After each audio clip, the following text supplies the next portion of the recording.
destiny for the year. Never leave your future to chances. And don't forget, I also shared this together with you, that the riddle of life is that the destiny you left to chances, that you didn't do anything about it, is an opportunity for the enemy to hijack it. The way to handicap your future from the hand of the hijackers is to take charge of it. Know where you are going. So this document containing your dreams for the year become your vision for the year. Vision is the unfolding of divine plan. There is a divine plan for a lifetime. There is a divine plan for the phases or the segments of a man's life. This one now in my hand becomes my vision for year 2023. If you ask me, where am I going year 2023? I'm going to bring out this book and show it to you. This is where I'm going year 2023.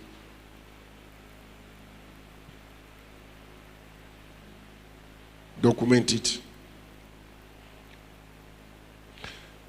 Never wait for chances or accident or luck in life.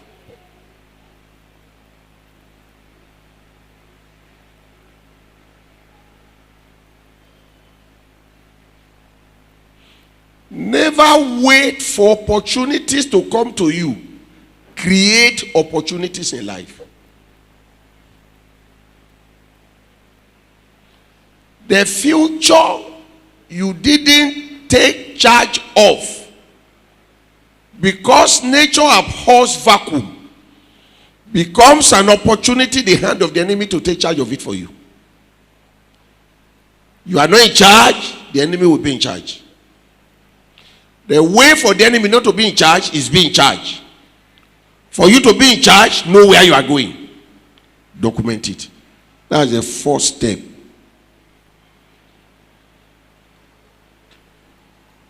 Number 2.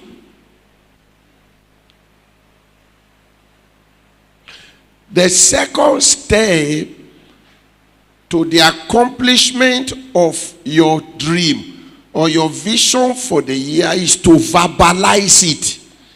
The first one is to document it. The second is to verbalize it. To verbalize it is to declare it. The vision of your future that you have got, declare it. In Genesis 37, immediately Joseph had a dream of his future. The Bible said he called his brethren and told them, said, behold, I have a dream. Everybody had. They might be angry with him and be bitter. If I wanted to say, what is this dream that you are always saying about? What is all this thing that you are telling them? If you have this dream, keep it to yourself. Now, it is not a dream if nobody heard from you. What will commit the spirit realm to it is your declaring it. Verbalize it. Joseph told them. He told them. Let people hear of where you are going in the coming year.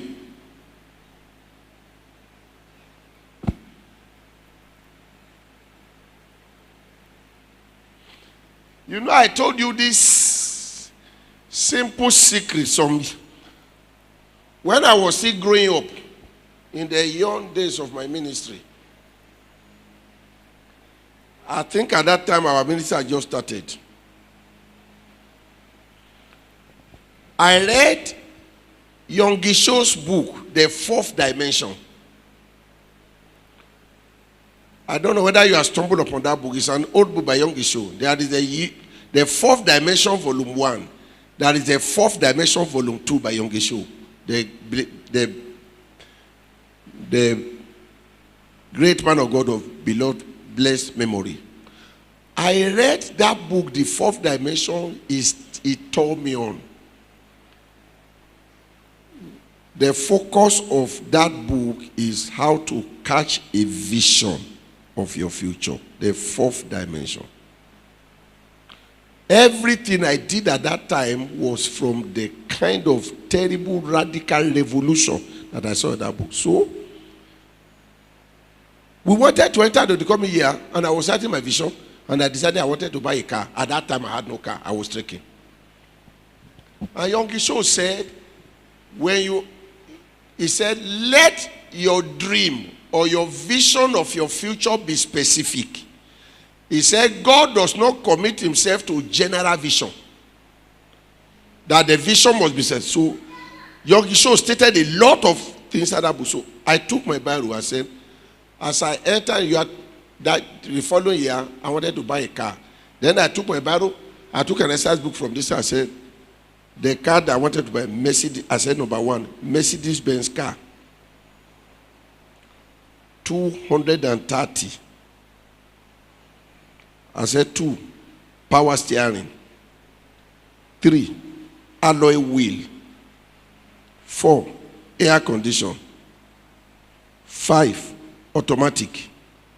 6, I listed about 8 to 9.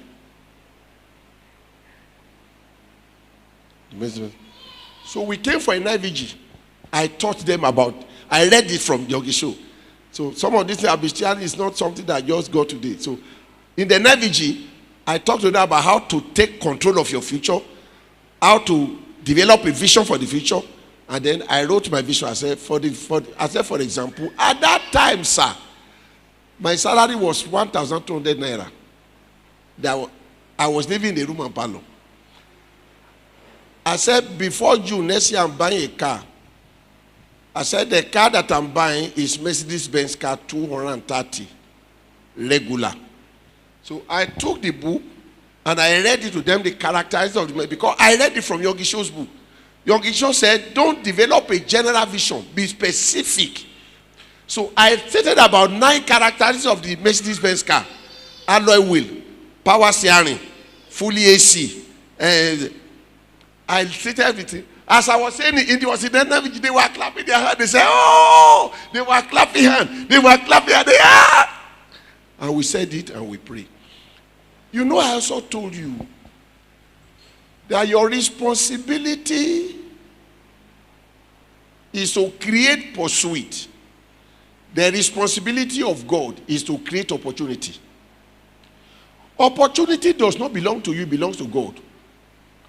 But the pursuit does not belong to God, it belongs to you. If you don't create pursuit, God will not open the door for opportunity. The moment you create a pursuit, this thing looks fantasy, and to a lot of people, they look at it, but that is the reality of life. Their Lord does. So one day, I think it was 2 months later or 3 months later, I was in the house. One boy in the night vigil, I didn't even know how he came to know my house. He just knocked my door that morning. I opened the door, I came to him. He said, they used to call me Brother Sunday. He said, Brother Sunday. He said, come and carry your car.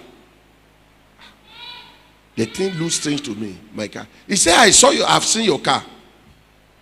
I said, which car? He said, your car. I said, I don't have a car. He said, you have a car?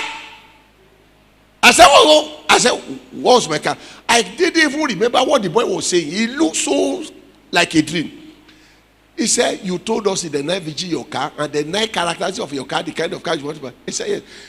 Meanwhile, the boy was a mechanic. The boy was a Mercedes-Benz mechanic. One of his customers in Apapa was traveling abroad and had the Mercedes-Benz car that I wanted to sell to raise money to travel out. And the man brought the Benz to him, being his mechanic, to sell for him. So as the man brought the Benz, he said, let me see whether it is Brother Sunday's Mercedes-Benz car.